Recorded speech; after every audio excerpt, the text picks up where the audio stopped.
Bonjour les amis, votre mobilisation partout en France pour le professeur Fourtillan est extraordinaire.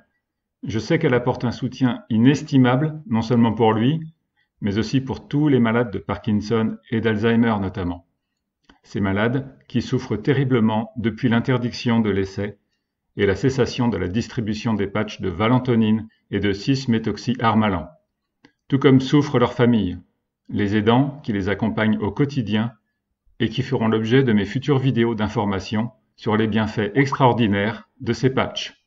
Par ailleurs, ces familles et ces malades ont pu être hier particulièrement affectés par les propos scandaleux et honteux de son avocat et qui n'engagent, il faut bien sûr le comprendre, que son auteur.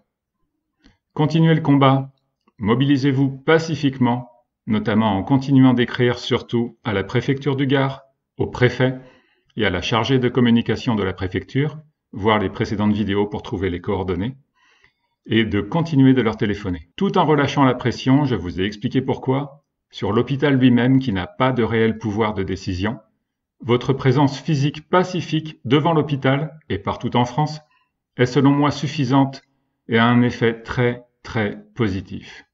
La lumière reste braquée sur l'établissement, mais n'empêche ainsi pas les familles de contacter leurs proches au sein de l'hôpital psychiatrique d'Uzès. Merci infiniment. Par ailleurs, il est important de ne pas oublier dans le même temps que d'autres dossiers doivent retenir votre attention.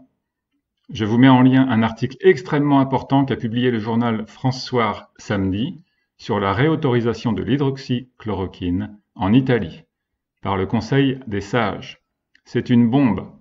Et en le parcourant, vous comprendrez que c'est le genre de nouvelles que le gouvernement n'a aucune envie de voir s'ébruiter autour de nous. Nous pouvons faire du bruit pour Jean Bernard, mais nous ne pouvons oublier toute cette opération de mystification, cette manipulation criminelle qui a vu ce médicament descendu en flammes après des décennies d'utilisation par des milliards de personnes tout autour de la planète, et avec une innocuité incontestable, et qui, des centaines d'études le prouvent, n'a absolument plus aucune raison de ne pas être utilisé plus longtemps. Rendez-vous sur France Soir pour lire cet article que je vous mets en lien, et pour vous abonner et les soutenir si ce n'est pas déjà fait. Alors je vous recommande aussi d'aller sur la chaîne de Jacques Dodon, qui maîtrise particulièrement bien le dossier de la toxicité des vaccins, de l'aluminium et de cette affaire de patch, mais pas que. Sa chaîne est une boule d'énergie pure et lumineuse, mais il a selon moi trop peu d'abonnés, vu le travail qu'il fournit depuis des années, et c'est absolument injuste et inexplicable. C'est une âme pure et un combattant infatigable, avec un sens de l'humour bien à lui, pour ceux qui le connaissent déjà. Je vous remercie pour lui. Merci à vous, force et honneur.